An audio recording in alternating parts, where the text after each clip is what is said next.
Buenas tardes. Después de la conferencia Entendiendo el cáncer de mama, para cuidarnos juntas y acompañarnos mejor, aprovechando que es el mes de la lucha internacional contra el cáncer de mama.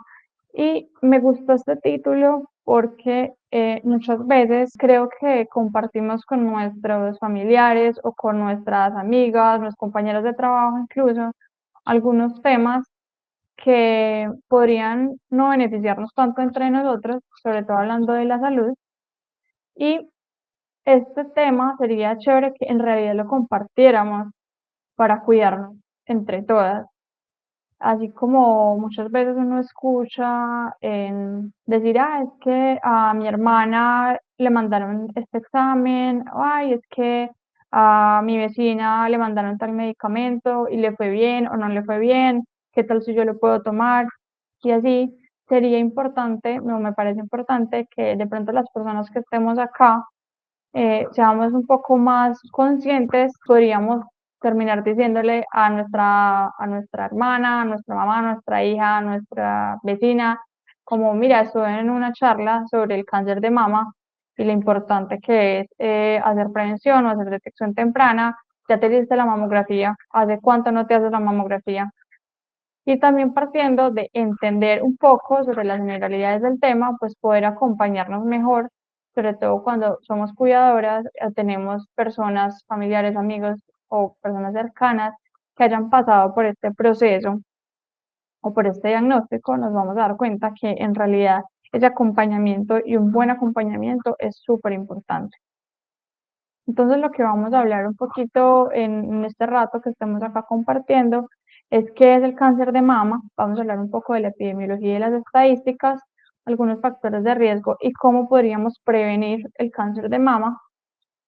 Quiero hacer énfasis en cómo debemos examinarnos y cómo o cómo teóricamente debería ser el autoexamen, porque muchas veces nos lo dicen, pero en realidad no sabemos exactamente cómo debemos hacerlo. Hablar un poquito sobre la detección temprana y qué tan importante es esto, cómo se hace el diagnóstico, cuáles son algunas opciones de tratamientos y sobre las supervivientes y los mitos que hay sobre el cáncer de mama. Entonces, usualmente el ciclo normal de las células es que hay un crecimiento, se multiplican o se dividen y forman tejidos. Y cuando estas células, las células normales, eh, empiezan a tener algunos defectos en su ADN o en su material genético, entonces envían señales para que la misma célula se autodestruya o muera. Esto se llama apoptosis. ¿Qué pasa en el cáncer en general? O en el cáncer de mama hay una multiplicación acelerada y sin control de estas células, hablando del cáncer de mama, entonces es en la glándula mamaria, y esa multiplicación acelerada va a formar un tumor que a veces puede diseminarse o a través de los ganglios linfáticos o a través de los vasos sanguíneos. Con respecto al cáncer de mama, el tumor o esas células pueden ser de diferentes partes de la mama, puede ser de los lobulillos, o sea, de las partes donde hay una producción de la leche de las mamas, puede ser de las células de los conductos, que son los que conducen la leche, hacia la salida, hacia el pezón, o puede ser del tejido conectivo, que puede ser grasa, o puede ser otras partes como del tejido lácteo. No todos los tumores que hay, específicamente pues hablando de las mamas, van a ser tumores malignos o va a ser cáncer. Y esto es importante que lo tengamos en cuenta porque no todos los tumores van a ser malignos y no todos los tumores son para asustarnos. Hay muchos tumores en la mama que son benignos y la diferencia es que estos sí se están multiplicando, pero van a crecer lentamente, pero no tienen el potencial para invadir otros tejidos o para propagarse a otras partes del cuerpo. Según las cifras del Observatorio Global del Cáncer de la OMS, las últimas estadísticas o las últimas cifras que tienen son como el 2022, como las más amplias, conocidas, en las que más podemos confiar. Hablamos de que en general el cáncer, todos los tipos de cáncer, Hasta el 2022 hubo una incidencia de 20 millones de casos de personas con diagnóstico de cáncer y la mortalidad fue aproximadamente de 9.800.000 de todos los tipos de cáncer. Cuando vamos a mirar qué ha pasado con el cáncer, vemos que el cáncer va aumentando de una forma importante desde 1960 hasta el 2020. Vemos que había un aumento de la incidencia del cáncer, más en hombres que en mujeres, pero en general se ha aumentado muchísimo la incidencia y esto creo que debe llevarnos a plantearnos qué cosas estamos haciendo o qué ha pasado que llegue a que esta enfermedad cada vez aumente en un número pues tan importante. Cuando hablamos entonces sobre la incidencia a nivel mundial del cáncer de mama, vemos que el cáncer de mama es el segundo cáncer más incidente o más frecuente en el mundo y es el cuarto que puede causar mortalidad por cáncer. Esto que les acabo de mostrar es en ambos sexos, tanto en hombres como en mujeres.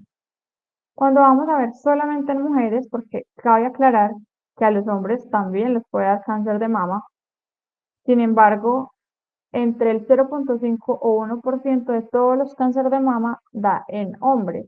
Entonces, pues es, es eh, como lógico que veamos las estadísticas a mirar más detenidamente las cifras en mujeres. Entonces vemos que en general en el mundo la incidencia del cáncer de mama en mujeres, o sea, fue el cáncer más incidente, siendo responsable del casi 24% de todos los cánceres en mujeres. Y cuando vamos a ver la mortalidad, o sea, las personas, las mujeres que se mueren por cáncer, vemos que aproximadamente el 15,4% fue por cáncer de mama. O sea, es también el cáncer que más mortalidad genera en mujeres. Cuando miramos en Colombia específicamente, vemos que a diferencia de en el mundo, en todo el mundo el cáncer que más frecuente se presenta en este momento es el cáncer de pulmón. En Colombia sigue siendo el cáncer de mama con un 14,5%. O sea, de todas las personas en Colombia que se les hace diagnóstico de cáncer, el 14,5% es cáncer de mama. Y cuando vemos a las mujeres, vemos que es aproximadamente el 27,7%, casi el 30% de de todos los cánceres en mujeres es de mama. Entonces, estamos viendo que hay unas cifras que no son para nada despreciables y por eso este tipo de espacios tienen tanto interés y tanto impacto.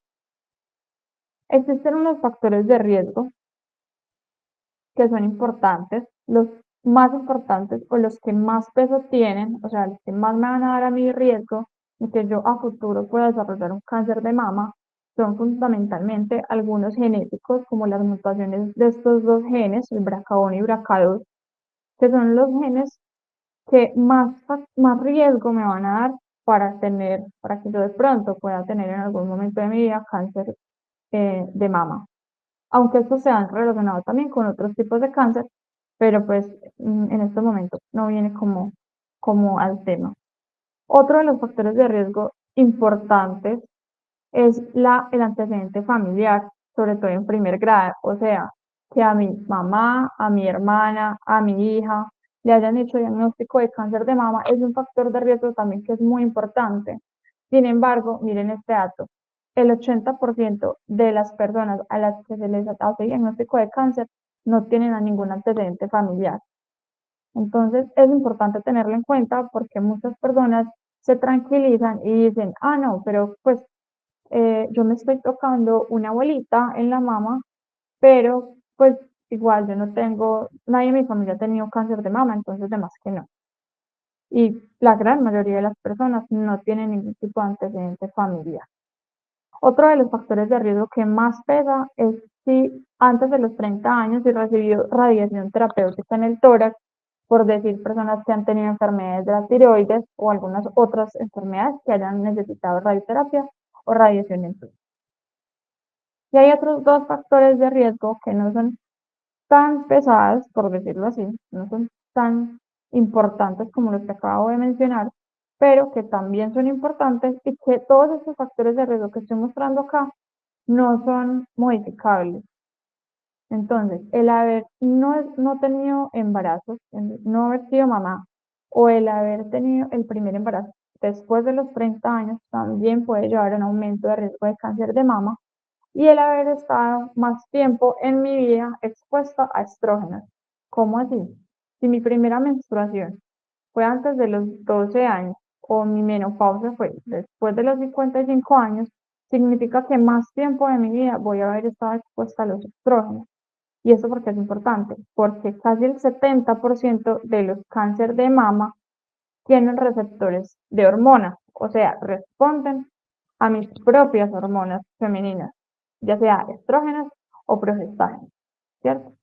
Pero entonces vamos a ver que estos factores de riesgo, pues sí, me van a aumentar un poco el riesgo del cáncer de mama, pero no necesariamente, o sea, no significa que si yo tuve menopausia después de los 55 años, entonces me va a dar cáncer de mama. No, aumentan el riesgo, pero pues no es algo que fijo va a pasar, ¿cierto? Y lo más importante es que esos factores de riesgo son factores que no son modificables, ¿cierto? O sea, yo no puedo hacer nada con que mi primera menstruación haya sido antes de los 12 años, yo no puedo hacer nada con que mi mamá o mi hermana haya tenido cáncer de mama, ¿cierto?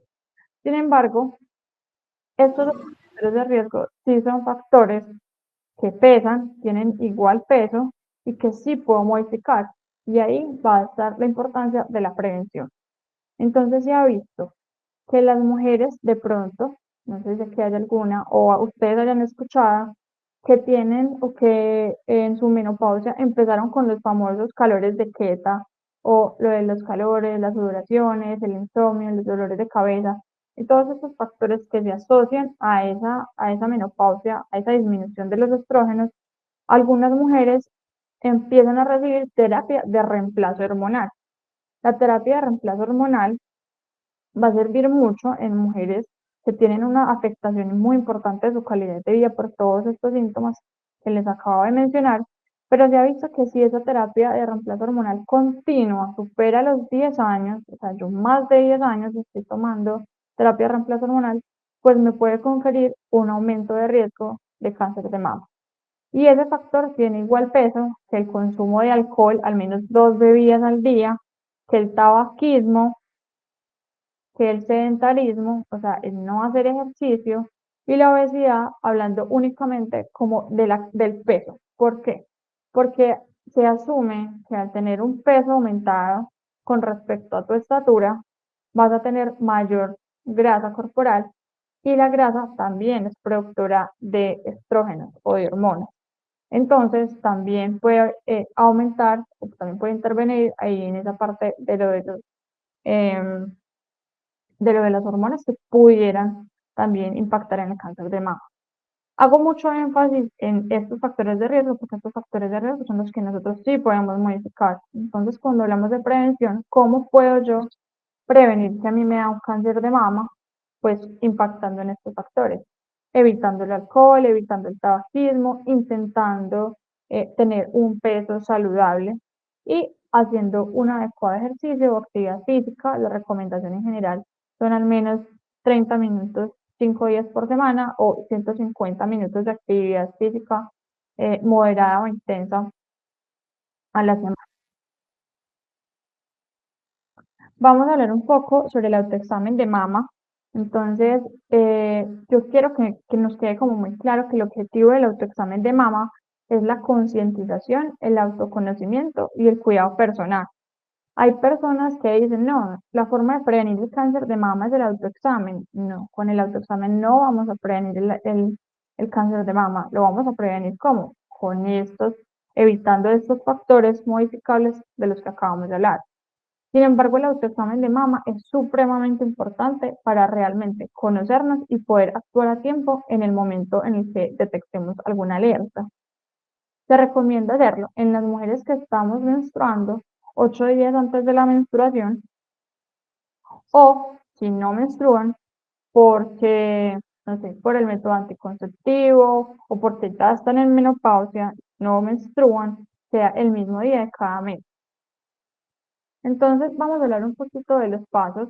A veces a nosotros nos dicen como, no, sí, el autoexamen de mama, y nadie nos ha enseñado realmente a cómo nos debemos hacer el autoexamen de mama qué es lo que tenemos que mirar, qué es lo que tenemos que hacer, cuáles son las posiciones, ¿cierto? O para qué son, y entender esto nos va a ayudar a ser como más juiciosas con este tema. Entonces vamos a dividirlo en 6 pasos. El autoexamen de mama tiene 6 pasos. De estos 6 pasos, son 3 que son básicamente para mirar y observar cómo están nuestras mamas, lo que nosotros llamamos la inspección, y los otros 3 pasos van a ser sobre la palpación, o sea, me voy a tocar, el famoso tócate para que no te toque. El paso número 1, entonces, es que nos vamos a parar desnudas frente a un espejo con el cuello y las clavículas descubiertas. Vamos a tener los brazos abajo, al lado del cuerpo, y vamos a observar cómo se ven nuestras mamas. El segundo paso, entonces, va a ser que vamos a observar mientras levantamos los brazos detrás de la cabeza, vamos a ver cómo se mueven o cómo se modifican esas mamas, cómo se modifica el contorno, si hay una mama que le sale una protuberancia y a la otra no. Y el tercer paso es exactamente visualizar lo mismo, pero ya con las manos en la cintura, apretando hacia la cintura y encorvando un poco la espalda para mirar en la caída de la mama si hay alguna alteración. ¿Qué alteraciones vamos a buscar? Entonces vamos a buscar si en alguna parte de las mamas hay algún endurecimiento, si hay alguna hendidura o algún huequito o algún hundido, si hay erosión de la piel, si alguna parte de la mama está enrojecido o está grueso, o la famosa piel de naranja. Vamos a mirar si hay alguna protuberancia. Las mamas en general pues son asimétricas, ninguna mujer tiene una mama igual que la otra, pero esa asimetría no debe ser una cosa que yo vea obvia al examen físico, o que la inspección o al observar yo vea un bulto que es muy distinto a la otra mama, que no vayan a observar venas o vasos sanguíneos que están creciendo, que no haya algún bulto que retraiga el pezón o hunda el pezón o desvíe el pezón. Todas estas cosas son lo que debemos ver y estar observando. Luego vienen los otros 3 pasos, que son sobre la palpación. La palpación entonces se va a hacer con las yemas de los 3 dedos de la mitad de mi mano y puede ser de 3 formas. En realidad cualquiera se puede realizar, es en la forma en la que ustedes se sientan más cómodas, es la forma en la que ustedes no se les olvide una parte de la mama o les quede más fácil por muchas cosas, por el tamaño de las mamas, por la forma de las mamas, por la textura de las mamas, y puede ser de una forma como circular, haciendo círculos o haciendo como una especie de espiral desde adentro hacia afuera. Puede ser de una forma lineal, o sea, recorriendo toda la mama de arriba hacia abajo, o puede ser en forma de solecito o en forma de reloj, que es como intentando palpar todas las horas de la mama como si fuera un reloj. Entonces, en el paso 4, que ya hablamos de la palpación y cómo la vamos a realizar, vamos a palpar primero en postura paradas o sentadas. Ponemos una mano detrás de la cabeza y con la otra mano, con el codo hacia afuera, vamos a palpar como les expliqué en las figuritas.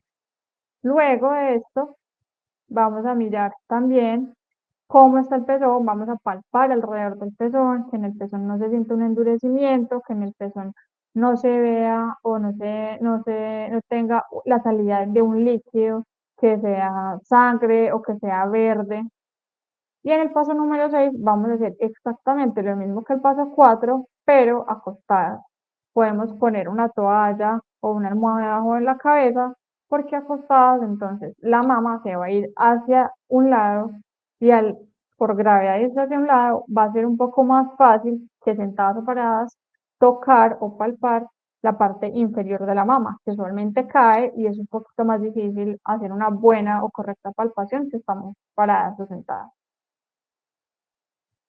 Sobre la detección temprana, entonces, eh, el examen vimos que era básicamente para yo estar consciente de mi cuerpo, para conocer mi cuerpo, para conocer cómo son mis mamas. Y esto puede ir cambiando a través del tiempo. No toda la vida vamos a tener las mamas igual, sobre todo las mujeres en la menopausia pueden tener unas mamas que se vuelven un poco más fibrosas y se vuelven menos grasas. Entonces, también esto nos va a llevar a tener conocimiento de cómo son mis mamas. Muchas veces a mí los pacientes me dicen, no, es que yo no me toco porque es que yo me siento bolas por todo lado. Ok, entonces es importante saber qué cosas o qué textura siento que es normal para yo no asustarme la próxima vez que me toque, ¿cierto? Sobre la detección temprana, entonces este es un paso súper importante. Se recomienda hacer un examen clínico mamario anual, o sea, cada año desde los 40 años.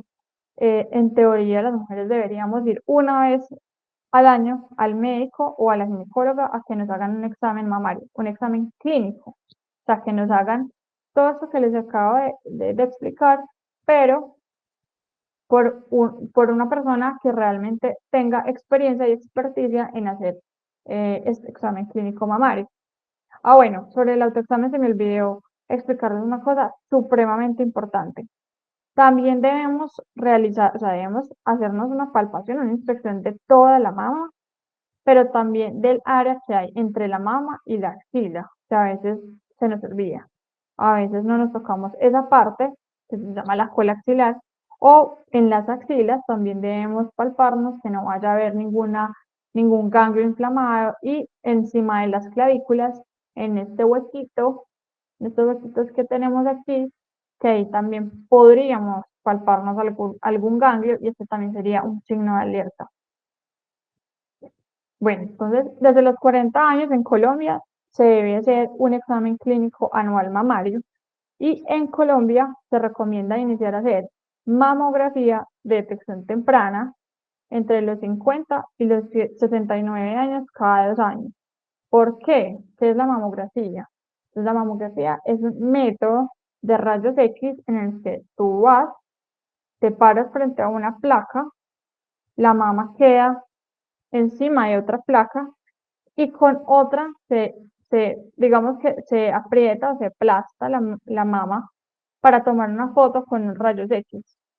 La mamografía, la idea es que puede detectar algunas alteraciones, incluso 2 años, se dice, 2 años antes de que yo en realidad o alguien, o un médico muy experto, pueda llegar a sentirme algo, o me llegue a palpar algo. Entonces, por eso lo utilizamos de detección temprana.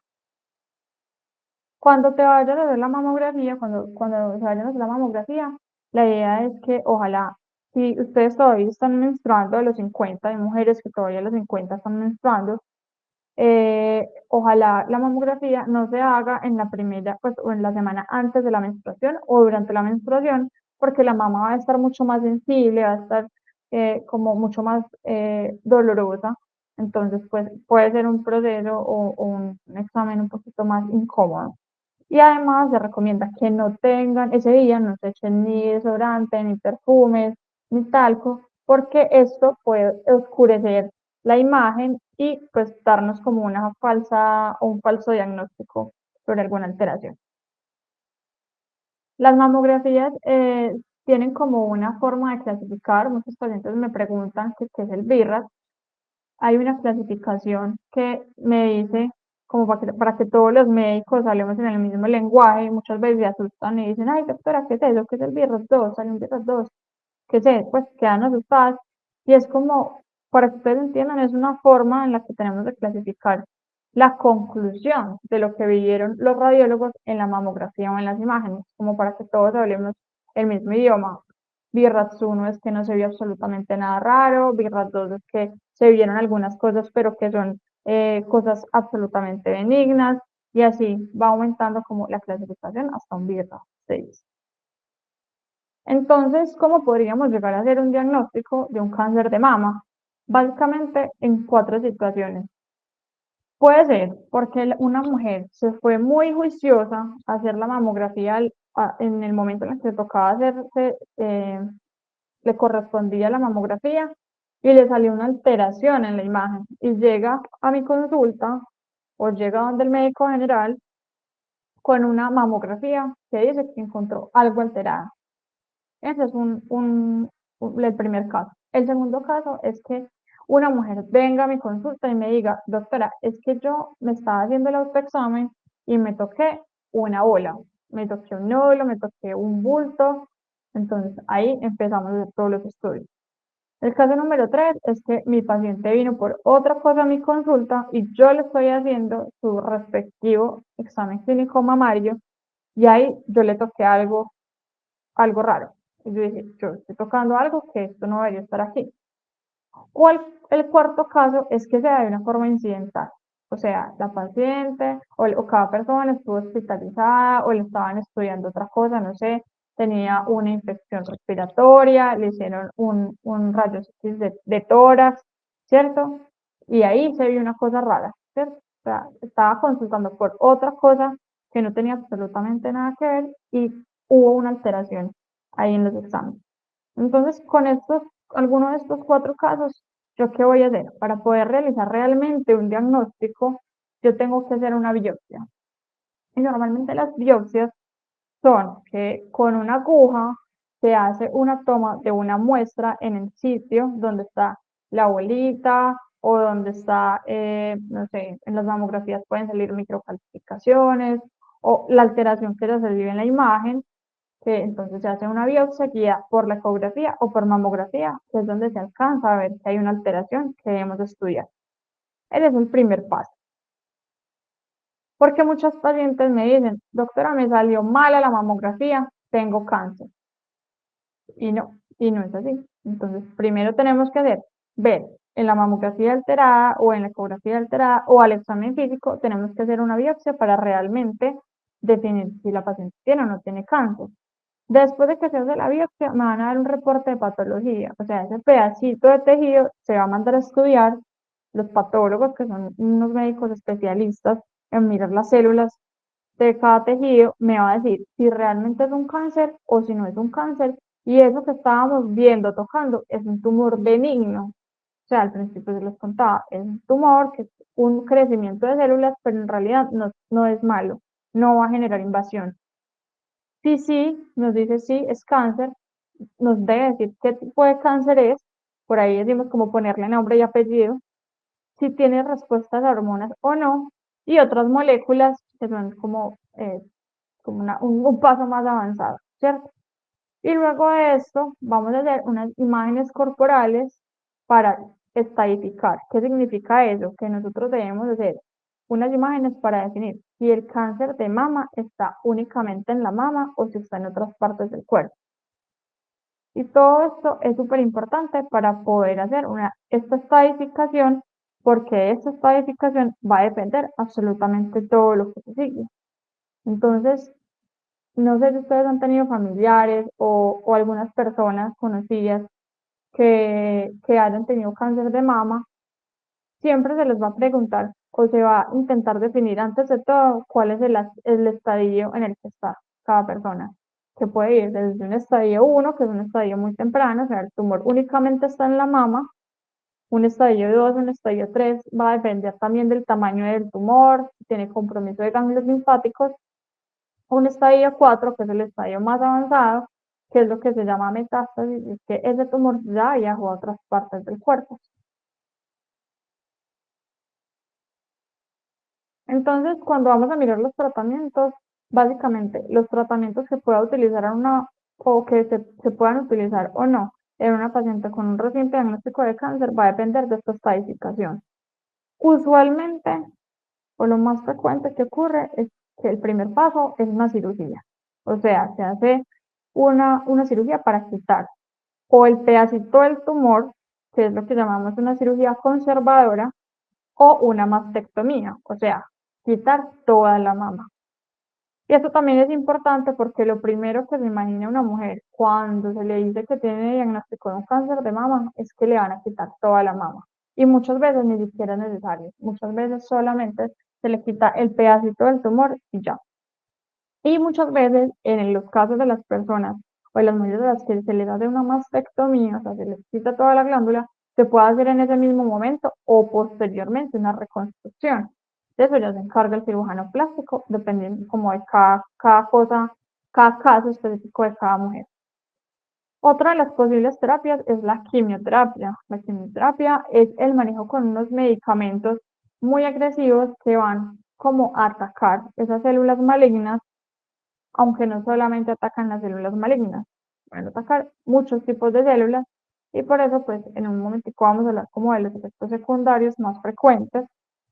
La quimioterapia, no todas las pacientes, no todas las mujeres van a necesitar quimioterapia, esa es la otra cosa. Uno le dice a una mujer, mira, diagnóstico de cáncer de mama y siempre piensan, ah, me van a quitar toda la mama y me van a hacer quimioterapia y se me va a caer el pelo. Esa es una de las cosas como lo primero que se les viene a la cabeza. Eh, y no todas las personas van a necesitar quimioterapia o en muchas ocasiones, dependiendo del estadio, la quimioterapia va a ir antes de la cirugía. Eso ya lo define el oncólogo. Otro posible tratamiento es la radioterapia. Generalmente la radioterapia va acompañando la cirugía y a veces también la quimioterapia. La radioterapia es el tratamiento con unos rayos como de alta energía que van a ir sí, a atacar las células malignas de la mama. Sin embargo, pues también van a afectar el tejido y las células normales que están alrededor.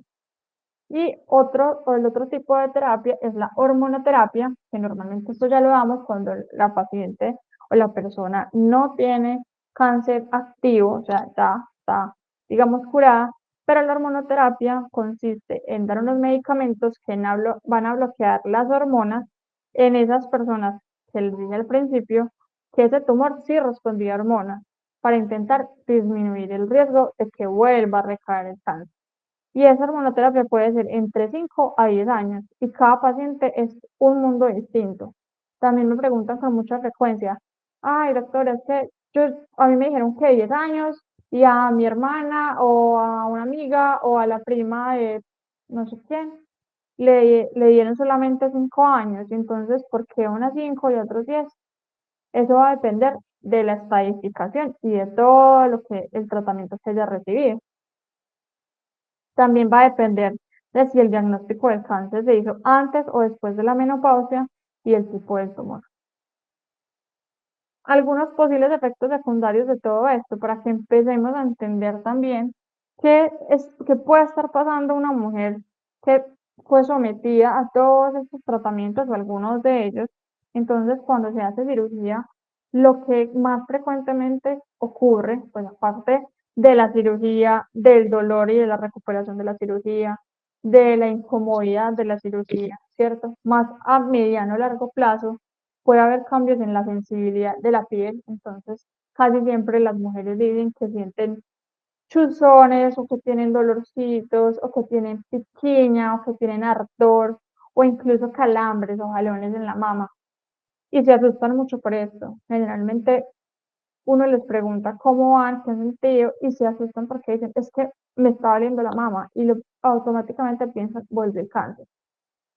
Y es importante que entendamos que estos son cambios derivados de ese daño que hubo en los nervios, una neuropatía secundaria a la cirugía. La cirugía también puede generar una limitación en los movimientos del brazo o un linfedema, que es cuando el brazo se empieza a hinchar, se empieza a llenar de agua porque no hay un adecuado retorno de ese líquido, precisamente porque hubo una cirugía también en los ganglios. Las quimioterapias, hay muchísimos tipos de quimioterapias, pero parte de los posibles efectos secundarios es que las pacientes pueden quedar con problemas cardíacos, no todas, pero dependiendo pues como del esquema. Pueden tener náuseas y vómitos durante la quimioterapia, pueden tener diarrea, pueden tener caída del pelo y también es muy frecuente que empiecen a tener cambios en el patrón de la menstruación, ya sea porque algunas pacientes les ponen la primera quimioterapia y hasta ahí llegó la menstruación, dejaron de tener ciclos, o los cambios empiezan, o las menstruaciones empiezan a ser más infrecuentes, o empiezan a tener sangrados más abundantes y así. Y otro de los posibles efectos secundarios es que haya una disminución de los glóbulos blancos y que eso lo predisponga a infección. En cuanto a la radioterapia, los efectos secundarios puede tener ese endurecimiento de la mama y de la piel, porque como les decía ahora, pues va a atacar las células malignas, pero también va a atacar las células buenas que están al lado. Pueden sentir más cansancio, pueden tener un oscurecimiento de la piel que está o que recibió la radioterapia, eso se llama una hiperpigmentación, y también pueden tener náuseas y diarrea.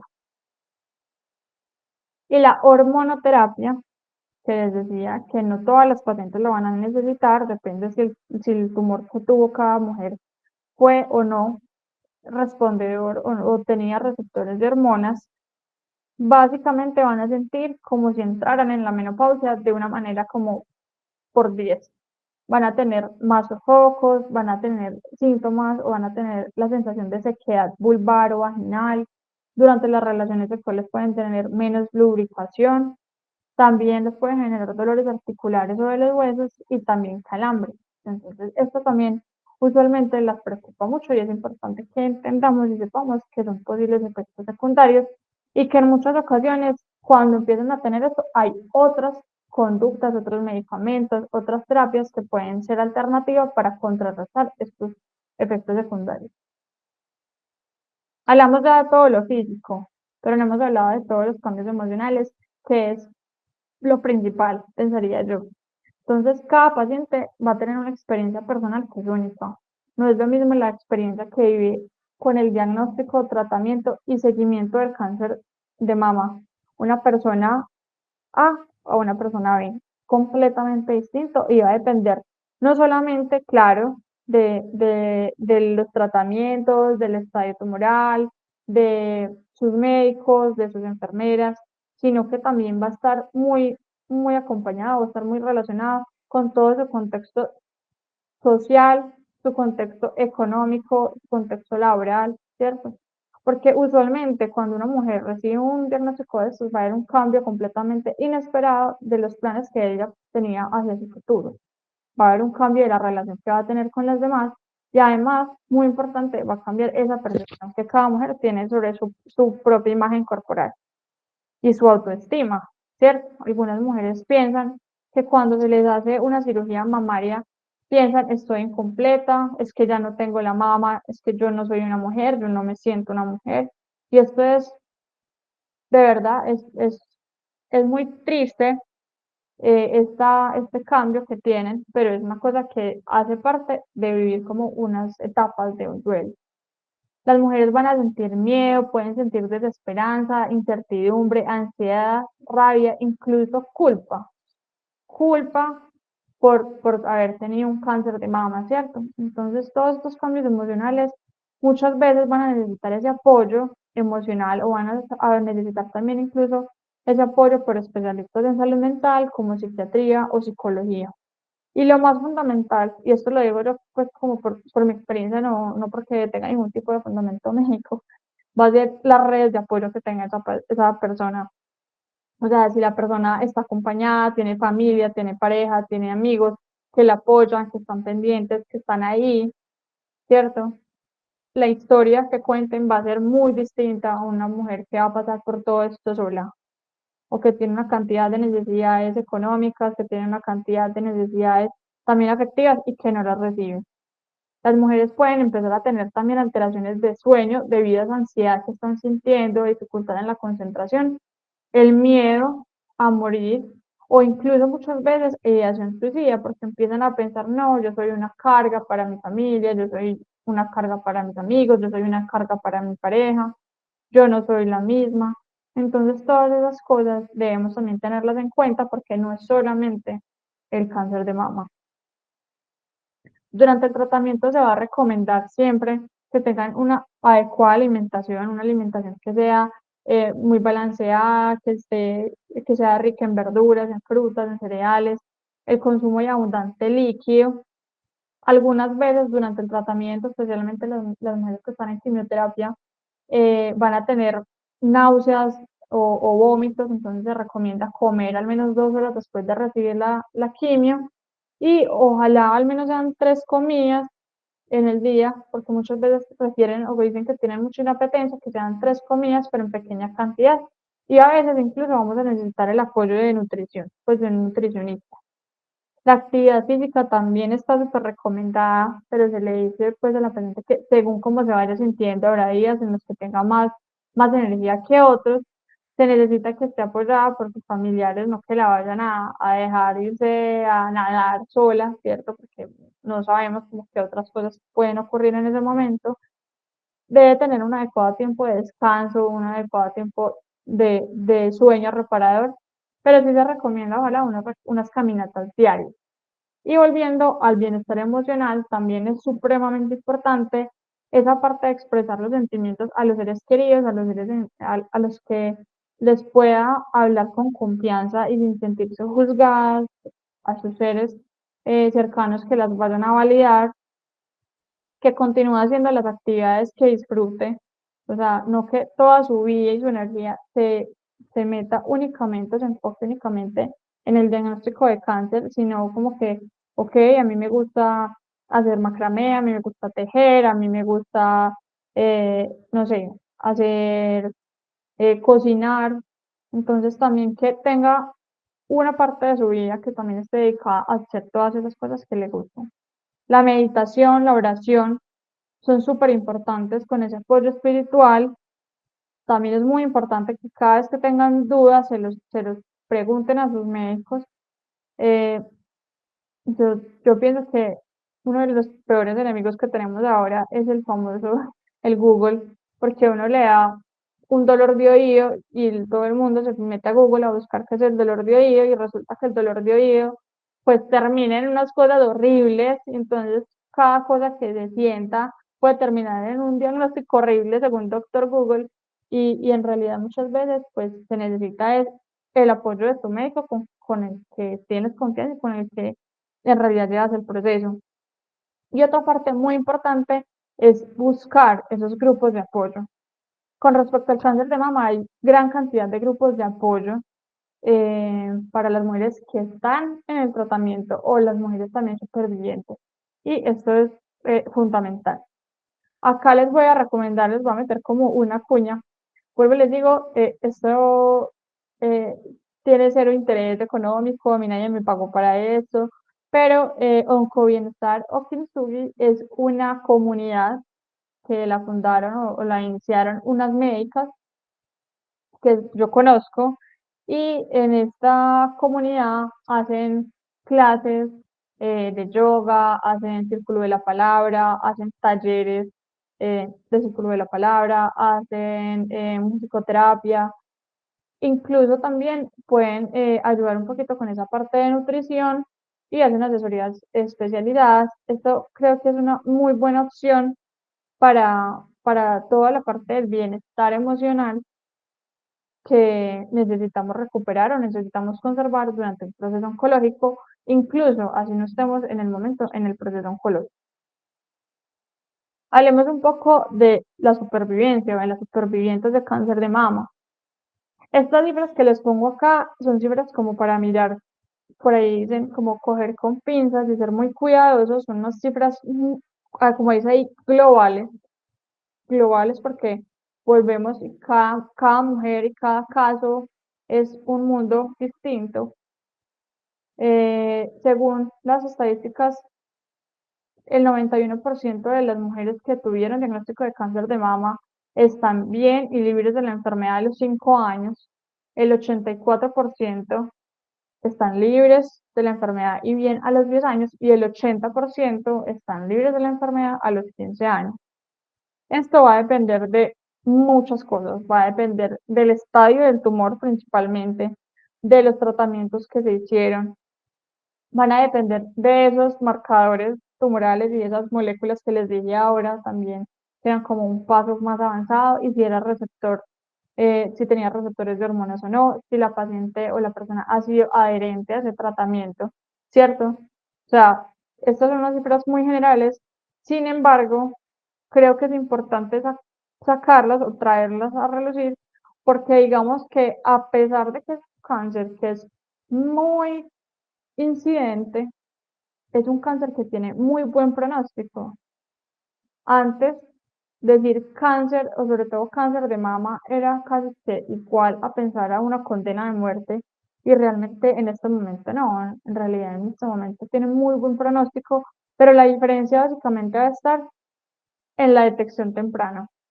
No es igual a yo hacer una detección temprana porque me estaba haciendo el autoexamen y me toqué un nódulo raro, o estaba haciéndome muy juiciosa mi mamografía y me vieron una alteración y me detectaron un cáncer en un estadio 1, en un estadio temprano, a yo nunca me hago nada, yo nunca me toco, yo nunca estoy consciente de mi cuerpo, de mi salud, nunca saco espacio y tiempo para mí, mi autocuidado, y resulta que cuando me vine a dar cuenta, ya estaba en un estadio 4 de la enfermedad.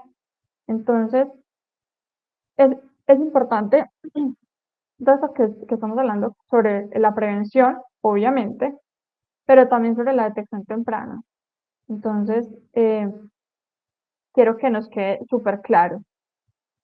Estos datos que también creo que son muy importantes de tener en cuenta, porque cada vez vamos a seguir viendo más mujeres supervivientes de cáncer de mama, y esto es una muy buena noticia, pero cada vez tendremos que tener más en cuenta todas estas cosas que nos hablan o nos dicen en este estudio que hicieron en la Asociación Española contra el Cáncer, en un estudio sobre calidad de vida y necesidades de las supervivientes de cáncer de mama.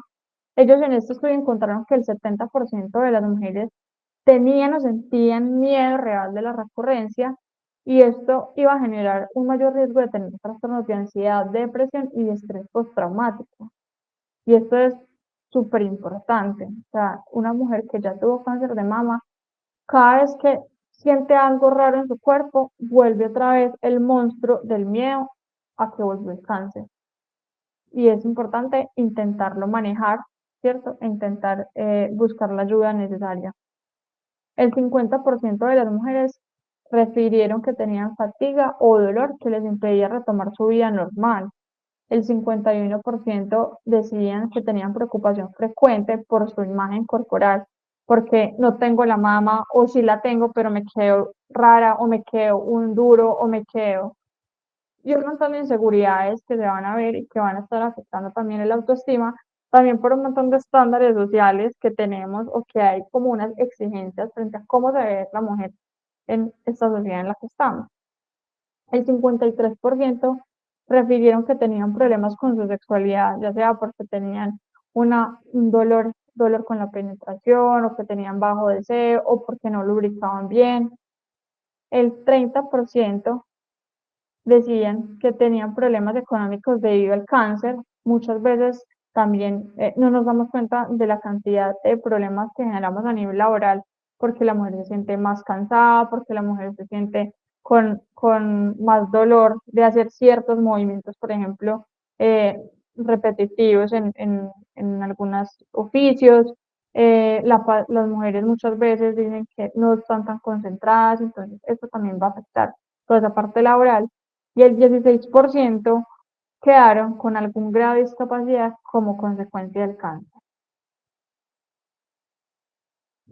Así que el tratamiento posterior al tratamiento, o es importante, los estilos de vida que tenemos que tener después del tratamiento, así digamos, ok, estoy libre de cáncer, siguen siendo básicamente los mismos: tener una buena alimentación, hacer una adecuada actividad física, eh, un abundante consumo de líquido, evitar el alcohol, evitar el tabaquismo, o sea, lo mismo que ya dijimos. Y la parte del bienestar emocional sigue siendo uno de los pilares fundamentales en las supervivientes de cáncer de mama. O sea, no solamente es la mujer que en este momento está pasando por el diagnóstico del cáncer, sino la que ya hace 5 años, hace 7 años hicieron el diagnóstico, ya terminó el tratamiento y está en seguimiento. También que hay, como quien dice, el monstruo del miedo del cáncer. Quiero hablarles de unos mitos, algunos mitos sobre lo que podría aumentar o no el riesgo de cáncer de mama, y es algunas cosas. Todas las frases que están acá pues son falsas, y es que el uso de antitranspirantes aumenta el riesgo de cáncer. Esto no es verdad, es falso. El uso de brasier con varillas va a aumentar el riesgo de cáncer. Esto tampoco es cierto. Las mujeres que tuvieron un aborto también tienen mayor riesgo de cáncer. Esto tampoco es cierto. No voy a tener cáncer de mama si yo no tengo un antecedente familiar. Acuérdense que les dije, les conté que el 80% de las mujeres con cáncer de mama no tuvieron ningún antecedente familiar. Si tengo un nódulo en la mama, o sea, me estoy tocando un nódulo, pero no me duele, entonces significa que es bueno. Ojo, mucho ojo con eso, porque muchas veces se tocan un nódulito y dicen, ah, bueno, pero está ahí, pero no me duele, entonces no, yo no voy a consultar. Y eso, menos del 1% del cáncer de mama se manifiesta por dolor. Entonces es algo que tenemos que tener súper en cuenta. Y el otro mito que quiero que quede súper claro es que la mamografía despierta el cáncer. Esto no es cierto, al contrario, la mamografía nos va a ayudar a hacer una detección temprana. Por eso pienso yo que algunas personas dicen, no, sí, despierta el cáncer. Pues, lo descubrimos, ¿cierto? Lo descubrimos antes de que se tocara, lo descubrimos antes de que hubiera alguna otra protuberancia, algún otro síntoma feo en la mama. Y por último, quiero, ya para ir terminando, contarles mis conclusiones de la revisión de este tema, y es que el cáncer de mama tiene una muy alta incidencia, tanto en el mundo como en Colombia. La prevención con los hábitos de vida saludables es elemental para esto, y no solamente esos hábitos nos van a hacer prevención de cáncer de mama, sino también de muchos otros tipos de cáncer y otras enfermedades, sobre todo de riesgo cardiovascular. La detección temprana a través de diferentes estrategias, sea el autoexamen, el examen clínico anual, la mamografía, va a marcar una diferencia significativa en el estadio, el tipo de tratamiento y la supervivencia de la enfermedad. Cada proceso es una experiencia única, ninguna mujer es igual a la otra, y los cambios emocionales necesitan un acompañamiento por esas redes de apoyo, ya sea con familiares, amigos, grupos de apoyo, profesionales en salud mental o incluso la asesoría espiritual, según lo que crean. Y el acompañamiento de verdad es fundamental para continuar con la calidad de vida de cada persona a pesar de la enfermedad.